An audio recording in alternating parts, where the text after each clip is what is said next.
Well, the Grand Marshal for the race tonight is a legend, Jack Hewitt. He won 43 times here at Eldora. Race fans, we have one more thing to do before we get ready to rock and roll. And to bring you the command, we've got the charismatic, the colorful, the prolific Mr. Jack Hewitt. Gentlemen, drivers, start your engines.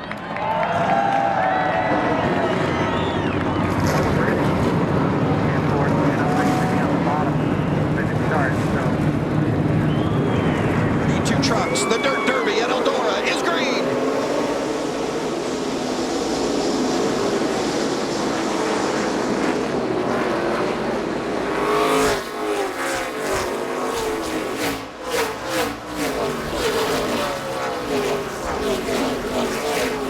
Everybody successfully through 1 and 2, down the backstretch and through 3 and 4. Stuart Friesen leads the first lap, and look at that view. How do you possibly find your way with that window? Clear high by 1, by half coming outside here. Outside the 21, then you clear up. Watching the trucks in the grill, you're starting to see some of that, all that dirt, and there's the 63 of Bobby Pierce that has come to a stop, and the yellow is out. Spin it, putting it here. Hold up. Keep on, come on. That's Pierce's second spin of the day. A lot of damage when he spun in his heat race. Not any damage that time, but he's going to go a lap down. A little bit of right front damage. You're going to have to look at that ring. Bobby Pierce started 26th. One of the drivers we thought was going to be a real serious contender to win this race, trying to make some moves. There's J.J. Yaley in the 83 that spins and gets into the front of the 63.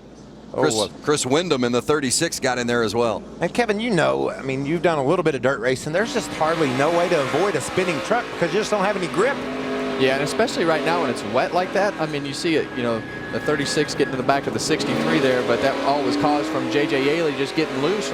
And it's hard. It's slimy right now. You don't really know what you have, and everybody's all over the racetrack. You're in different spots that you hadn't been in all day, and stuff like that is going to happen. Creed there in that blue and white 20. Yeah, watch Sheldon Creed. He's fun, Vince. He'll have that thing really hung out. Oh, he drives down to the bottom, and Ben Rhodes was there. They make contact. And around goes Johnny Sauter. Track's blocked over in turn 4. A lot of contact. So Creed got a little bit too sideways, couldn't quite control it. Ben Rhodes got involved in it, and then it just started collecting people. And it didn't stop soon. Yeah, and that's the hardest thing about dirt racing is once they wreck like that and you're full steam ahead going into the corner, you just can't stop. Creed tried to dive to the bottom, and Ben Rhodes had no idea that he was getting ready. He just didn't expect that he was coming. And then it just all piles in from here, and it's just who can get slowed down. And see Harrison Burton back into the 20 truck there. And look at that. He just changed directions on Rhodes, and Ben was committed, couldn't do anything about it. Nice job by Ryan Truex getting around the top, and Justin Haley down and around the bottom. See what Pierce sees in the 63 truck. There's Benning coming in, about 8 of them in all total involved in that one. This ought to be a good view. Look up top and see this move of the 20 truck into the corner. Yeah, that's just one of those racing deals right there. Yeah, see if Johnny Sauter got much damage. I don't think he did in that 21 truck. A little bump on that right rear, but didn't hit anything with the front. From the 19 of Austin Cindric. Oh, nice job by Cindric to squeeze to the outside and make it through. Kept our Johnny Sauter as he's coming through, trying to avoid the accident, the spin. That was last night, by the way, and then there was a spin in front of him, and Sauter trying to avoid it ends up spinning, and then Harrison Burton, the third one to the party, really is would cause the significant damage on Sauter's. He's going to make the pass. Crafton for the lead. He got it. Now Friesen comes right back on the top side. Christopher Bell going sideways and getting around. Go down to the street. Oh, Kaz Grala. Some heavy damage to the front end of that 33 of Kaz Grala, and the race favorite Christopher Bell around, and sure how much damage he's going to have on that right side. I don't think, damage on the right side, but I don't know that it's going to hurt. Oh yeah, it's hurt bad. Yeah, it won't turn. Yeah, that ends that for our favorite. That is a big development in this race. Place, challenging on the top side, and there you see just got away from him. Just lost it.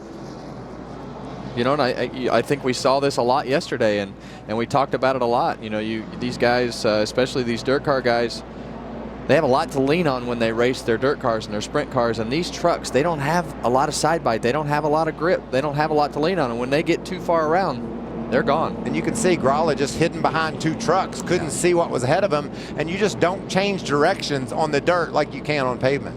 How about on board with Christopher Bell?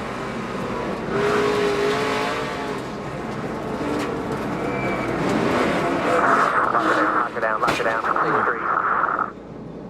Boy, Ty Dillon did a good job of avoiding contact with Bell. There's Ty Dillon up there in that 99. Barely missed clipping Bell. Caution is out, just as we were having a challenge for the lead with Nemechek and Friesen. Multiple trucks getting together. That's Max Johnston down there in the bright orange 02. Ben Rhodes there to the right in the 27. That 0 of Corbin Forrester involved as well. See down on the bottom. Johnston goes around, and Ben Rhodes just committed and ran into the side of him. And I cannot stress how hard it is to slow these trucks down. That was a big hit for, you know, the speeds that were going here, and it was also head on. Truck that's not running the bottom, and that's the 4. He is right up against the wall. We got a caution here. Got one on the bottom spun around. I think it's a 20. That's Sheldon Creed. Creed's been a highlight reel himself tonight. Got sideways down into turn 3. Oh, huge wreck here at the start. Big crash right in the front, right on the front stretch, just underneath the flag stand. The 10 goes around. That's Ray Cicerelli.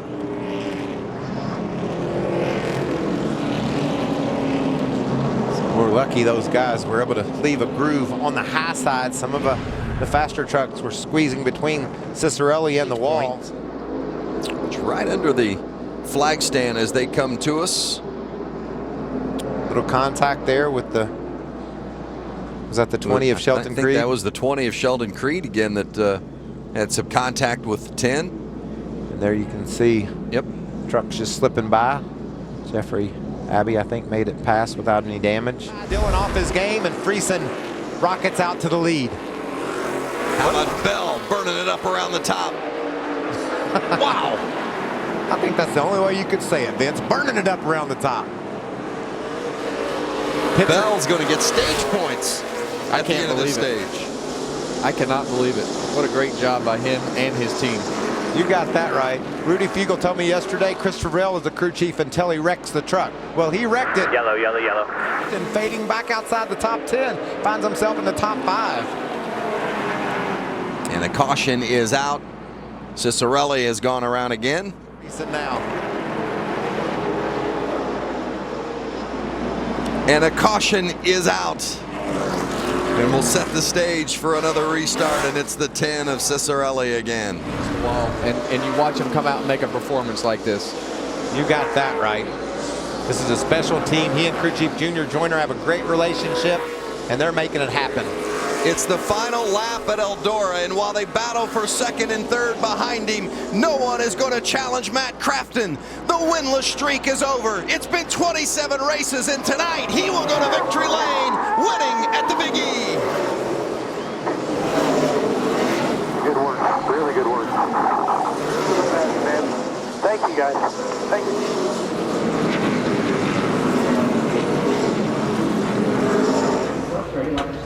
Matt Crafton climbing out of this Toyota in victory lane at Eldora.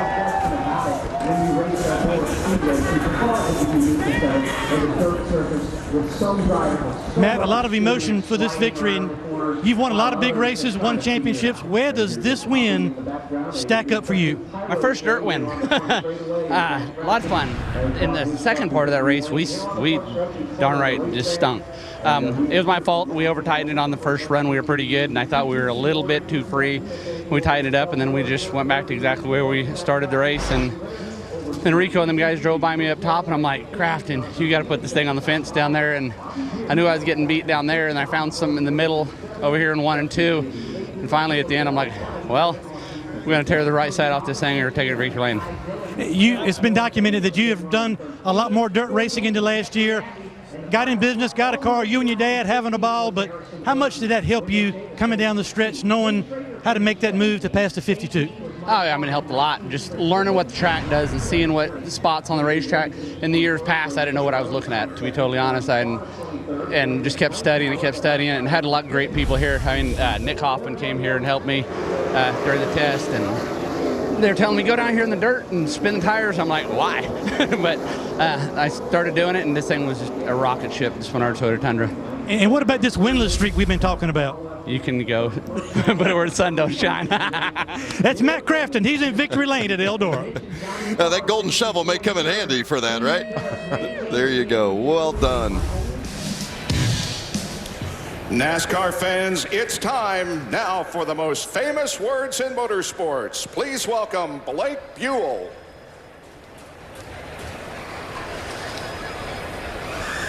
Drivers, stop your engine! All right, firing up. Clear this fired up there when you're ready. We can save a little fuel if you ask here. Firing home. Green flags waving. Xfinity Series racing at Indy.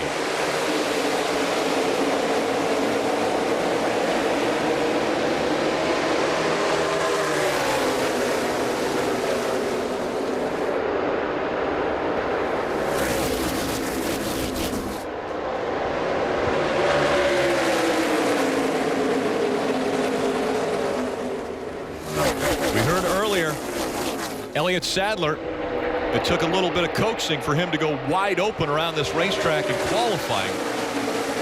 Now out in front of the field, he's going to try to hold off. It looks like a hard charging group. William Byron in the 9 right behind him.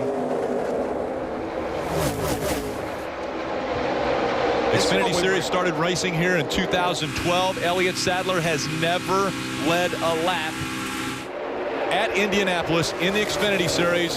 That could change in just a few moments. Rick, we were anticipating what these restarts, start of the race and restarts could be like, and we're getting a glimpse of it right here. Way to go. They got to sharpen their pencils a little, Rick. You got to take advantage of all you can to try to outrun these two, because this stage win means a lot to William Byron. It might not mean as much to Kyle Busch, but this one playoff point is very valuable to the 9 car. Yeah, we've seen Kyle Busch pass, okay? But think about Elliott Sadler. He was leading the race, came in, had a bad pit stop. He's running 9th. He hasn't gone forward. He's going to have to find a way, whether it be on restarts or pit strategy, to try to find his way forward. He has not been able to do that just in plain out simple racing.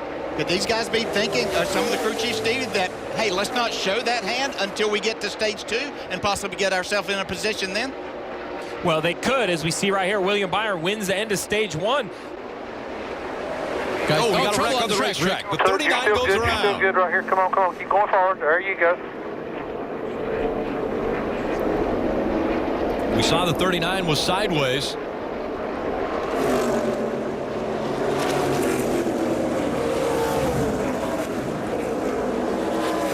Straighten back out again, and here comes Ryan Sieg onto pit road.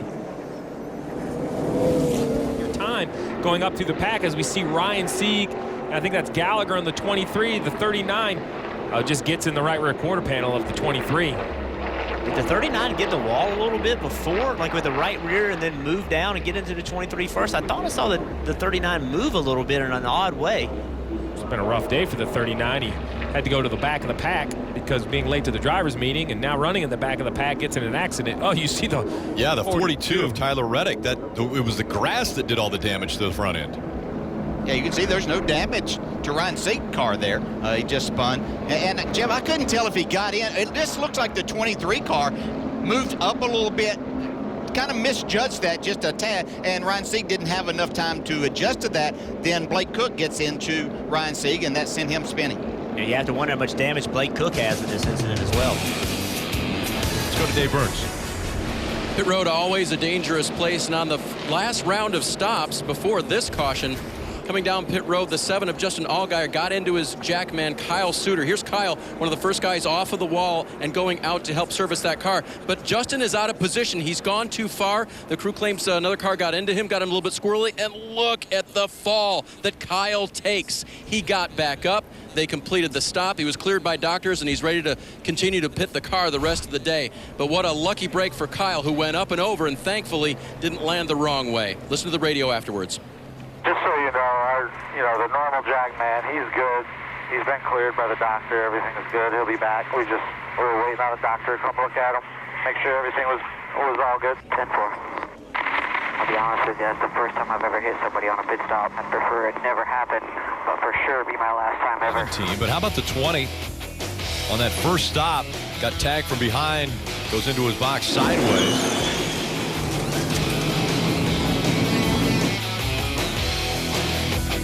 You see all kinds of things going on. It's, you try to do everything that you possibly can to get going as fast as you can. Jackman falls. 42 of Brendan Gaughan and trying to get the right rear on. And just to be clear, the 7 Jackman was okay after this vicious impact, but that would be the last time I jumped off pit wall today. He's going to go out and give it another shot. A little bit of mend and repair here to the right wrist. Dave. See the 20 car. Oh, trouble, and Garrett Smithley's around. Rick. Around goes the 0 of Garrett Smithley. Roll deep the tires, guys. He's on to the access road. And the 4th caution has come out. Only 12 laps remaining in stage 2. And about to the halfway point of this race as Freaking 90. the pace will be brought down once again, and fingers being pointed early at Mario Goslin. Mario, the driver of the 90, we'll see if that was actually the cause of the 0 going around. Out the caution right here. Oh, it definitely was the 90 of Mario Goslin. Mario looked like he was trying to get in behind the 0 car, maybe stop the advance of that 78 of Tommy Joe Martin's, and just didn't time it right. Take that. So look right here, he's trying to get in behind the 0, just mistimes it.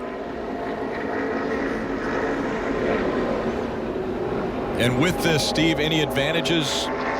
Just fuel, the long drive down, and now a little less chaotic as they will get to the car without incident and get Justin in and back up. He is over the line, so he's going to have to cruise back just a little bit. So another mistake on pit road today.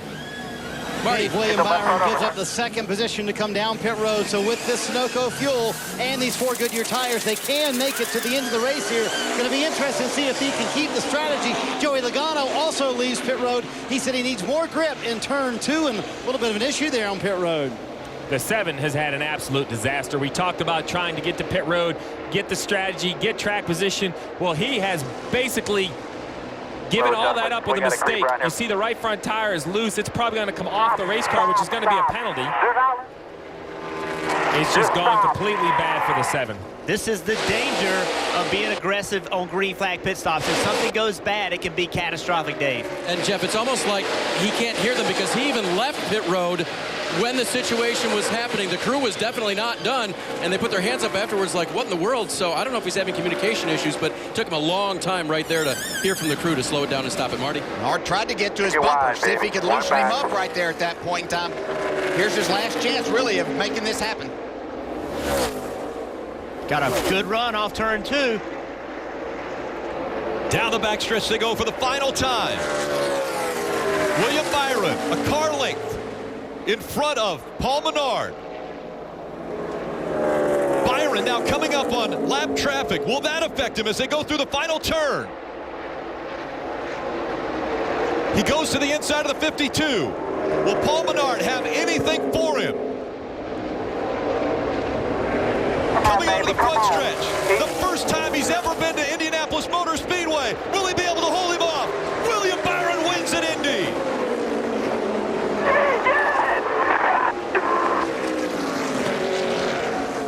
Good job, man. Hell of a job. Awesome job, guys. Awesome. Indianapolis.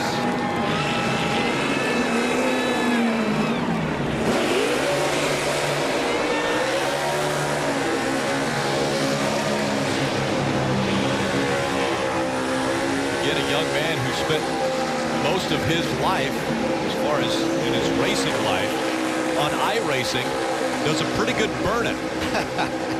Yeah, a very tight spot to be doing that, too. Yeah, just think back to Michigan whenever he lost by inches to Denny Hamlin. I think the learning experience that he did there, you know, we're starting to run out of superlatives to talk about this young man. He's just so very talented, and the different types of racetracks that he's won on. Almost won at Michigan, a 2-mile track, wins on a 7/8 mile track at Iowa, goes to Daytona, wins a 2.5 mile track, and comes to Indianapolis, a flat track. First time ever with this package, and gets the job done. It is incredible what this young man has done.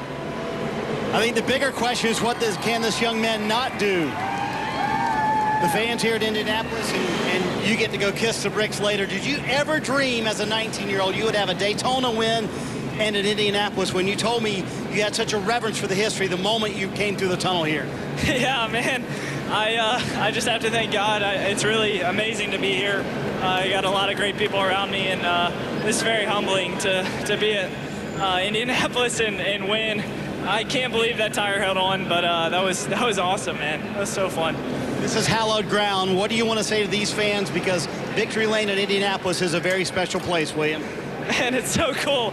This is awesome. I mean, I've never been to a Brickyard 400 or an Indy 500, but watched it as a kid, and man, it takes a lot to win these races, and to win here is so special. Just thanks to all the guys on this Liberty University team. To get Liberty a win this year is really cool too. So can't wait for the rest of this year, but we're definitely going to celebrate this one and kiss the bricks. You got a date with some bricks, but first you have a date with Dave Burns in Victory Lane. Congratulations. Sounds good. Thank you. All right, the tire held on, Rick, somehow, and that's what he still can't believe. But William Byron getting pretty good at this winning thing here in the Xfinity Series. Green flags in the air.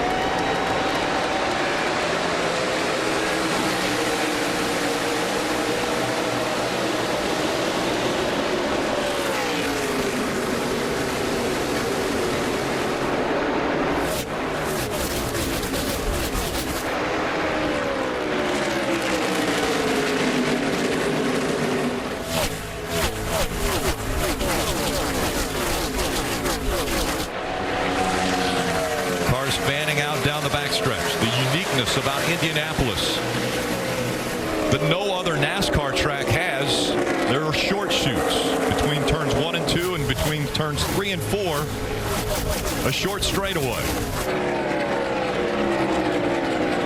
See right here, Matt Kenseth has Joey Logano up on the outside. That's not where you're going to be all day long. Chase Elliott on the bottom of him, going to take advantage. Joey Logano's going to try to get in behind Chase to keep anybody else from coming.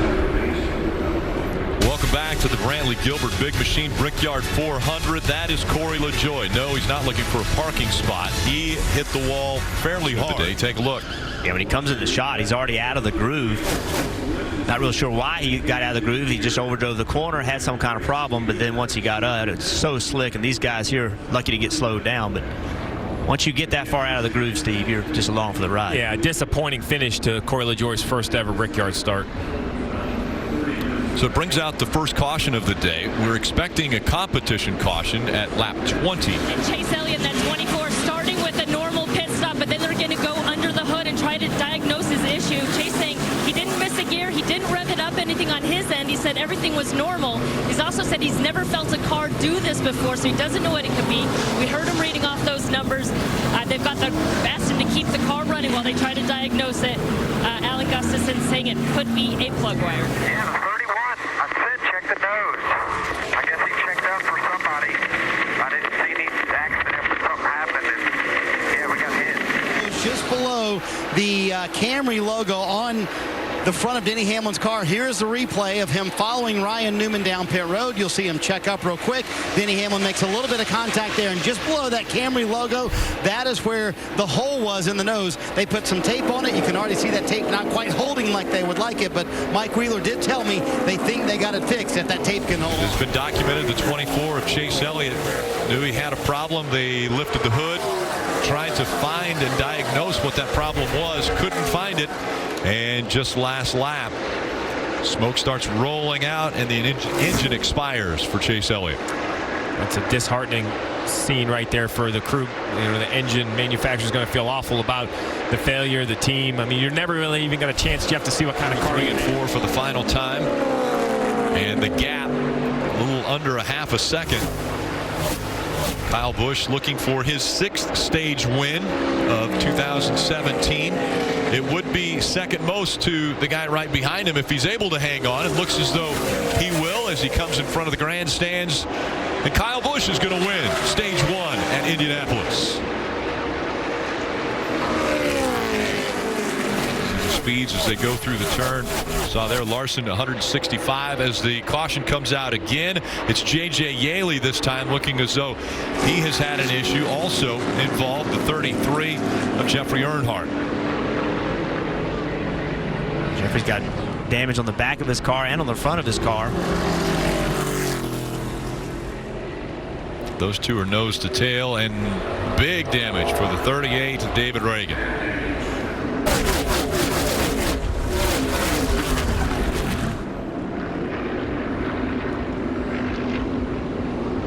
This is like contact right in the middle of the corner. Almost looks like they were 3 wide. It's a little hard to tell, to be quite honest. But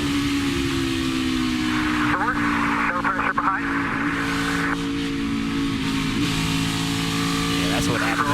38 Reagan jumped up on the outside. No caution yet. But J.J. Yaley, and J.J. had a car right behind him, and you can see the back of the car just come around on J.J. Yaley. He was in a bad situation, having a car on the outside of him, and then another one behind him pulled the air off the rear spoiler, and he just couldn't keep control of it. Tenths of a second. Those second half are very important as we see smoke coming out from J.J. Yaley. The right front tire down on this car. Possibly another caution coming out if he can't get off the racetrack. A lot of teams hoping the caution does come out. Some teams are hoping it doesn't. He's already come off the wall there after that right front tire went down. You said it. He was in that earlier incident, and it seems like every week we see a car get in an incident. They try to get the car back on the racetrack. Fenders don't get cleared. Something's rubbing a tire. Tire blows in the wall again.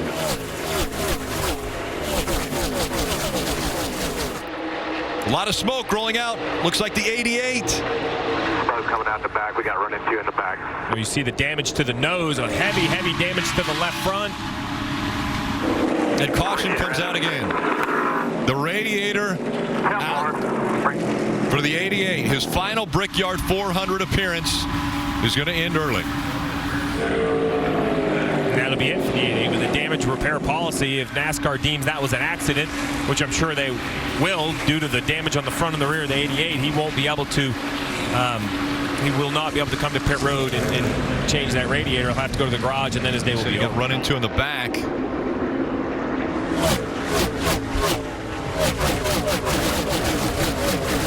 We're tight nose to tail. We ride along with him. This will tell the story right here. Still there. Clear behind him. Boom.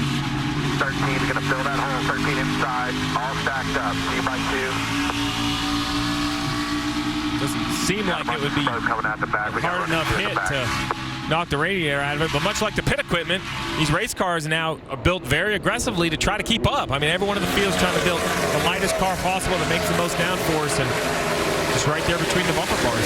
Things go bad that quickly. Rick Dale Earnhardt Jr. is out of the infield care center. Final start at the Brickyard in Indianapolis for you, Junior. I know this is not the way you want to go out. What happened?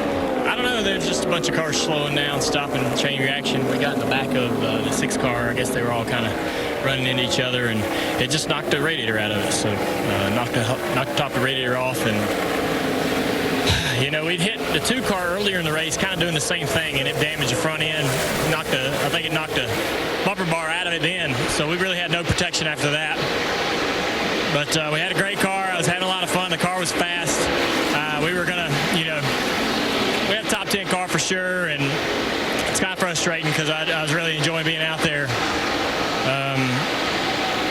Yeah, you know, hopefully our luck's going to turn around. This has been pretty tough, and this is a difficult one to put up with. Dale, how tough are these restarts? It almost seems like it's a street fight out there. Well, they always are, and that's fun. You know, I mean, if you can, sometimes you're on the wrong end of it. Sometimes you can make something happen. It was great. You know, we was leaving it in third, going down into 1, running third gear through the short chute, and everybody's grabbing gears and trying to do everything they can to get an advantage. And you got to, you know, push hard, and that got us in a little bit of trouble there when y'all started checking up on the outside. We just trying real hard to get as much as we could on them restarts, and got bit. Dale Earnhardt Jr. out of it early, Rick, in his final Brickyard 400. As good as 78, and I don't know why. I'm just not as fast. So the 78 of Martin Truex has been their Achilles heel. So right now they're taking it to Martin Truex and his team. On the white flag lap for stage number 2. And once again, the 18 has swept the first 2 stages. He's the 4th driver to do that in 2017. The guy who finished just behind him in that stage, the 78, is the only other one to go on to win. And the 78 team has done it twice. We'll see if Kyle Busch can do that as well. Unbelievable speed. And it's funny. Oh, around goes the 17. Ricky Stenhouse Jr. hard into the inside wall. A lot of damage to the front end. Turn down the back. Can't see the damage. I think we're going to be done. Yeah, we're done. Side by side with Jimmy Johnson. You see he lost the bottom. But Jimmy Johnson on the outside is just so difficult to maintain that speed with somebody on the outside of you because aerodynamically all that air is being pulled off your car. Start hot. So they're even. To their quarters. Start at 22. You roll bottom of 22 is when I back up jam. That's 48 right here. See? What you got?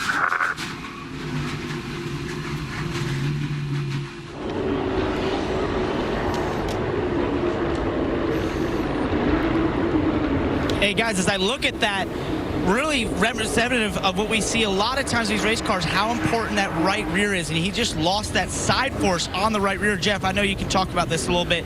When you lose that side force on the right rear, when a car is squeezing you like Jimmy was, sometimes you're just a helpless passenger at that point because when you're relying so much on that aero effect, and when it's gone, the car is just gone from you. Yeah, no question, Parker, and that's exactly what happened. And the other thing that made that situation a little bit worse is that Ricky Stenhouse Jr., he made a fast move on the bottom of Jimmy Johnson trying to fill that hole. He didn't do anything wrong, but when you do that, it's a sudden loss of downforce. I just asked Kyle Busch a moment ago, what do you want to do here? Do you want to do what we've done all day long, which is let each other in and play nice, as you said, Rick? Kyle said, I think we have to race for it right here. So, Jeff, you called it a moment ago. Time to go for the win in the Brickyard. Yeah, Martin Truex Jr., see, he's on the bottom all of a sudden. So, there's no more playing. It's time to go. It is. If I'm Kyle Busch, I'm contesting this spot. Who has the better restart? A drag race into turn 1. Slides and does the 78. They both go up into the wall through turn 1. Caution comes out.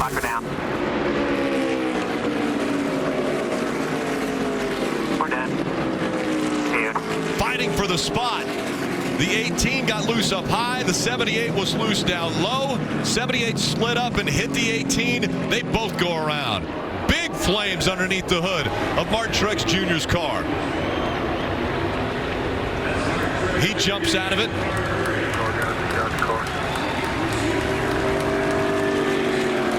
They have fire suppression systems under the hood, as well as in the driver's compartment and in the trunk, where the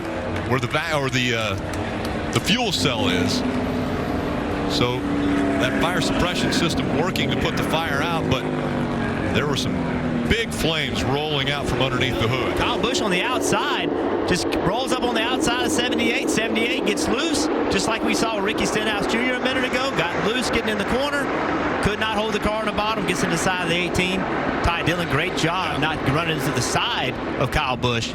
This is racing. This is side by side. I know it's 49 to go, but it's side by side racing for the win. You saw the wiggle from Martin Truex Jr. He just could not hold the car on the bottom without being loose. Had to turn the car to the right or he would have spun out and got into the side of the 18. It's hard racing. It's track position racing. You have to be aggressive. You have to push on these restarts. This is the result when you push, but if you don't, you're not going to win these races. The winless streak will continue for Kyle Busch. It now goes over a year. Look at the rear of that car just fold up. And we had just seen it on the previous restart, Rick. These two cars left the field by 1 second in one lap. They were hands down the two most dominant cars here today, both eliminated. I'm not sure I know who the favorite is now. Is there a new favorite? Anyone else? Well, who's going to step up and seize the opportunity? It's there. It's there for the taking. Coach Gibbs. Joe Gibbs not happy at all. Look at this fire. It's so scary. See the wind and net come down. Martin Truex Jr. right now, even though he's still moving, he sees that fire. He's unbuckling. He's getting ready to get out of that race car as soon as he can get it stopped. And you never know exactly what it is, but with the hit on the right front, normally what happens, Rick, is something in suspension brakes and either hits a fuel line or an oil line. That looks like, as intense as that fire is, either fuel or oil underneath the hood. And then, as you mentioned, that suppression system is automatic under the hood. And there it goes there. Go off right there. Inside the car, the driver needs to set it off, but under the hood, it's automatic. Really, just like in your hotel room, right? If something goes on fire, it sprays the suppression, puts out the flames. But still, I mean, even with the fire being hot, it's got to be hard to breathe, Jeff, as a race car driver in that. Yeah, it's very hard to breathe. I think we need to race him. You on board with that, Adam? He's driving, man. Absolutely. Alrighty, 10-4. We're going to change it, but we'll do whatever. We'll take the bottom if we want to. Okie dokie. It was fine all day when it was the other way, I guess. Yep, copy that. Is that the plan for sure? Copy that. Well, certainly not the way Kyle Busch wanted to end up his Brickyard 400. You had just said on the radio, and you had to deal with the 78 all day long, that it was time to race for it. Any other choice there, Kyle, with 48 to go? I mean, you, I guess, could have continued to play the teammate game and tried to settle it on a green flag pit stop. But if he would be that much faster than me and yard me by 3 seconds in a run with the clean air, then I'd never have an opportunity to be able to pass him back, even if we had a stellar pit stop. So that's the way it goes. Just chalk it up as another one that we figure out how to lose these things by, and it's very, very frustrating. And I hate it for my guys. They build such fast Toyota Camrys, and this Skittles Camry was really good again today, and had one to go out there and put ourselves in the record books for 3 in a row, but not happening. From your perspective, Martin just got loose underneath you, or what happened? I would guess. I don't know. I just was on his outside and got hit, got blindsided into the fence. So I would imagine that's what it was. You've got to start wondering, and you just mentioned a moment ago, what this team has to do to win races in 2017. Clearly, you had the best car today. Yes.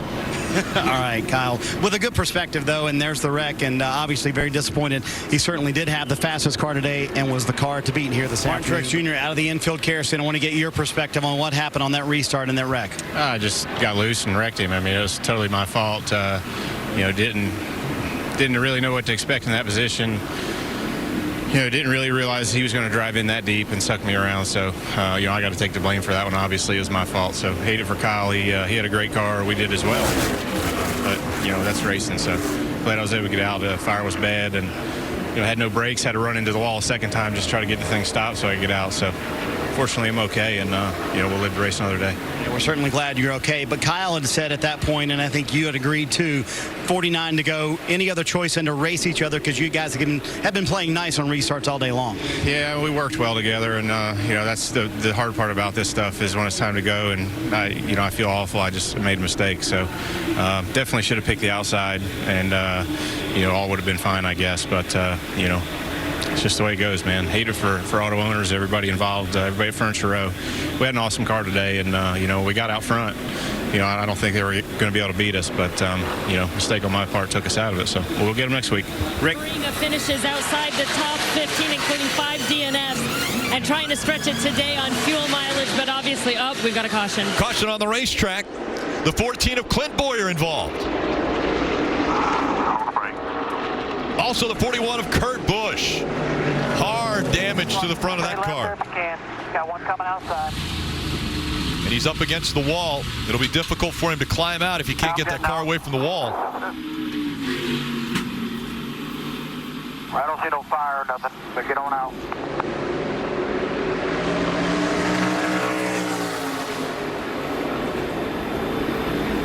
See Clint Boyer across the corner, gets loose. Eric Jones is underneath him. Big impact.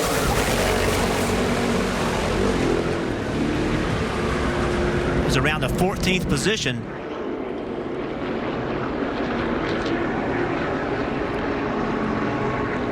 Going back across the racetrack, right in front. Yeah, the 41 of Kurt Busch.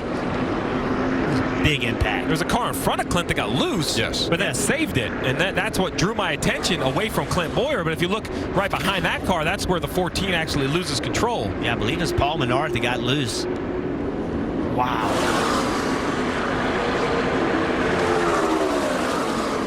And that was, Kurt Busch would have avoided this, but the 14 came up. Let's ride along with Kurt Busch on the helmet cam. Crash it down. Crash it. Coming up. He's coming up. Coming in middle.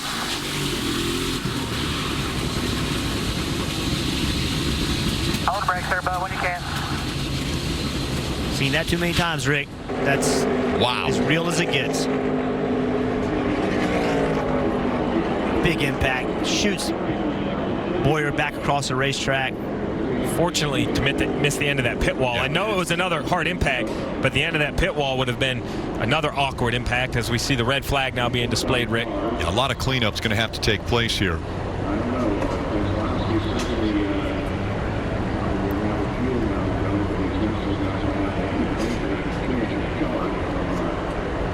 It's amazing. So violent. Cars going that fast, how they just rebound back into the racetrack. Good to see Kurt Busch coming out of that car. That's hard impact. Yeah, he's just been released, says he's okay. Thank goodness. That was a nasty hit. Clint, we saw the 27 get a little loose before he was. That sort of what triggered the events?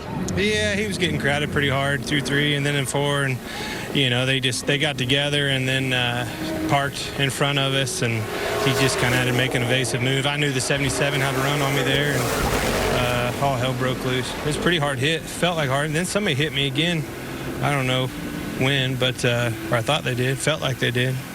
Pretty much sucks. Well, yeah, and big picture-wise, I know this is not what you want when you're trying to hang on to that final playoff spot.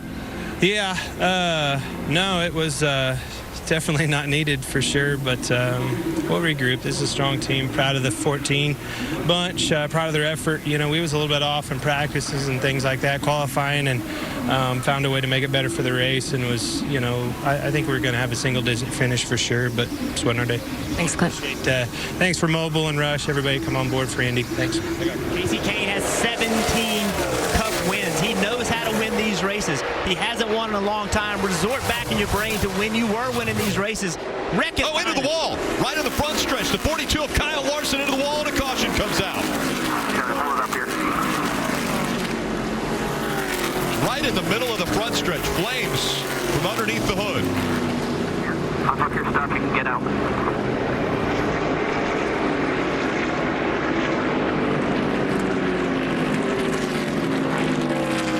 See him having to get that hose unhooked before he can get out. That hose blows air to the helmet. He had to get it unhooked before he could get out of the race car. That thing will hold you in. If you don't first get that out, you'll never get out of that race car. Looks like he's limping just a little bit. 12th position was where Kyle Larson was running before he hit the wall. Now we'll have to look if somebody got into the back of him or if he was trying to take a position. See the fluid running out underneath the car.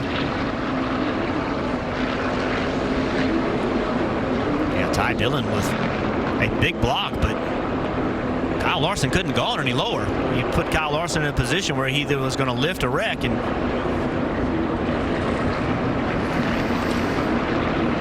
there was a little contact with the 21 of Ryan Blaney as well as he was coming up the racetrack.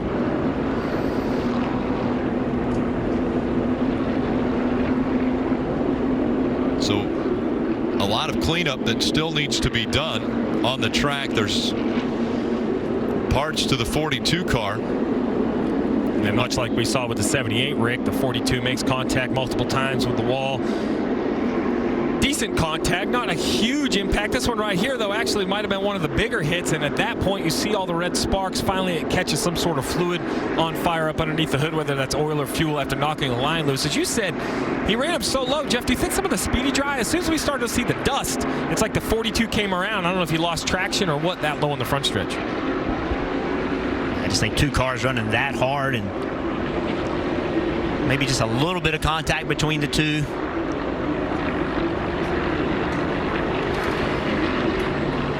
It's Indy, 6 to go. Blocking for every position, but you know, Ty really low, trying to use that wall to his advantage, almost as a pick.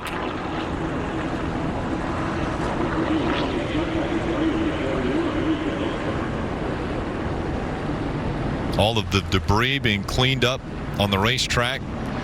Still under a yellow flag condition. So the cars are rolling around the track. There are 5 laps remaining.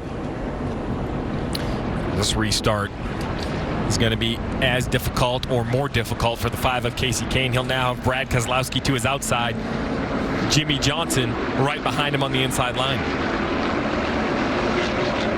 Good view of it right there. Just looked like a little bit of contact just right before, and then Larson moved to the left, tried to correct the car, then the car went back to the right. But you're right, Steve. I think that this restart is going to be more difficult. Remember that the 31 of Ryan Newman, he had on older tires, so that was a huge advantage to Kasey Kahne. Certainly you could beat Ryan Newman through 1 and 2 with those old tires, but now it's going to be much difficult. A lot of smoke out of Jimmy Johnson's car. 48, smoke rolling out from underneath the car. He's still up to speed. Brad Keselowski with a great restart. He's on the outside of the 5. The 5 wiggles. Up the racetrack he goes, but he stays straight. Side by side again through 2. Keselowski strong. Jimmy said it was blowing up, Rick. Keselowski makes the pass. He's in front of the 5, but not completely cleared it. Here comes the 48 to the inside. The 48 still smoking. 3 wide for the lead as they enter turn 3. Brad Keselowski on the outside. Around goes the 48. The 48 blows up and into the wall it goes. The caution comes out again.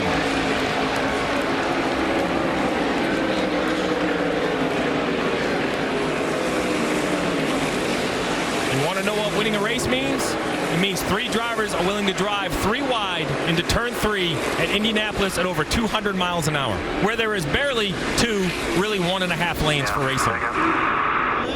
Able to maintain it in good spot. Keselowski does everything he's supposed to do, gets close to the 5. Now look how loose the 5 gets right here up into the side of the 2. Jimmy Johnson with huge momentum with smoke coming out of the back of the car like it's blowing up. Now right now Kasey Kahne in lift, and I can promise you it's been a long time since he's win. He's going to drive it in there. Every one of these guys wants to win a Brickyard 400. The 48 car very bottom gets loose. Around he goes. Don't tell me these drivers don't want to win this race. A car supposedly blowing up, and he was the one that made the move to the inside to try to take the lead going into 3. That's dedication, that's heart, that's desire, that's wanting a Brickyard 400 trophy for Keselowski, for Jimmy Johnson, both champions. For Kasey Kahne, it's, hey, I'm back. How about Trevor Bayne? He was able to avoid all of that, stay in 3rd, clip the grass, as a matter of fact, as he was going through turn 3. Look at this, man. Light contact between the 5 and the 2 of Brad Keselowski. Assuming it doesn't cut a tire, that shouldn't affect them on the restart. I don't know what Trevor Bayne was thinking going down the backstretch, but we're going to have to find out after the race, because I'm sure he didn't know which one of the 3 he was going to follow into turn 3. It'll be 2 laps to go. Kasey Kahne determining the restart. Once he enters the restart zone, he gets a shove behind him. Green flag back in the air. Caution's going to come out. They're wrecking behind him.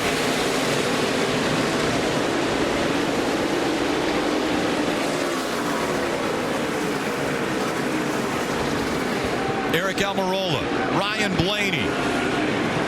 Look at all the damage to the 15.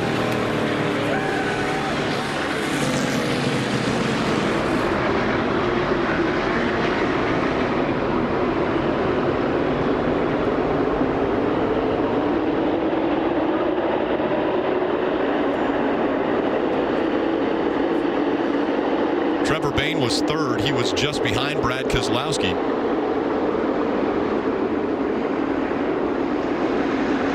Of Austin Dillon also in there. Look right here. Look at see Keselowski's hand out the window. He's asking for help. Hey, push me. Give me a push. That's what this is all about. And it actually helps Brad Keselowski. He actually gets ahead of Trevor Bayne, I believe. This push from the 6 car is better than the push from the 11. The 11 pushing Kahne actually knocked the rear tires off the ground. The push from the 6 pushed the 2 car ahead. And Michael McDowell in the 95 was pushing the 6 and pushed him right around.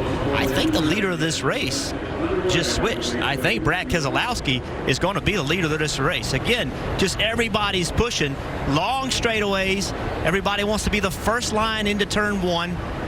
And it's hard to reference, but it looks like Kasey Kahne chooses to wait to the end of the restart zone. Now, he can absolutely do that. He can fire the race anytime in start that zone. But the problem when you wait is everyone's trying to anticipate. Roger Penske, his first Brickyard 400.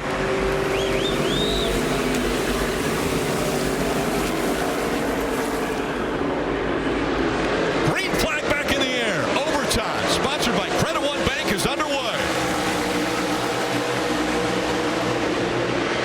Great restart for the 5 of Kasey Kahne. Can he hold it on the bottom of the track? Kahne gets by him. Smoke rolling out behind the 11. Kasey Kahne in front of the 2 of Brad Keselowski. They go down the backstretch. Still smoke coming out of the 11. He gets up the racetrack. And the 11 goes around. They wreck behind him. Did they get to the overtime line? They haven't got there yet. Has the caution come out yet? Now the caution comes out. The question will be, did the caution come out after he crossed the overtime line? A lot of damage to the 27 of Paul Menard. The 11 of Denny Hamlin. We saw smoke rolling out from underneath the 11. Kasey Kahne was there before the caution came out. Kasey Kahne will win the Brickyard 400. On a great restart. Not a good restart, a great restart. He said. And guess what? Another winner in 2017 that now has an opportunity in the playoffs. Going out to the yard of bricks. And Kasey Kahne has made his way there as well. The burnout starts for the Brickyard 400 winner. Now Rick Hendrick has 10 Brickyard 400 wins. 5 with Jeff Gordon, 4 with Jimmy Johnson, and 1 with Kasey Kahne.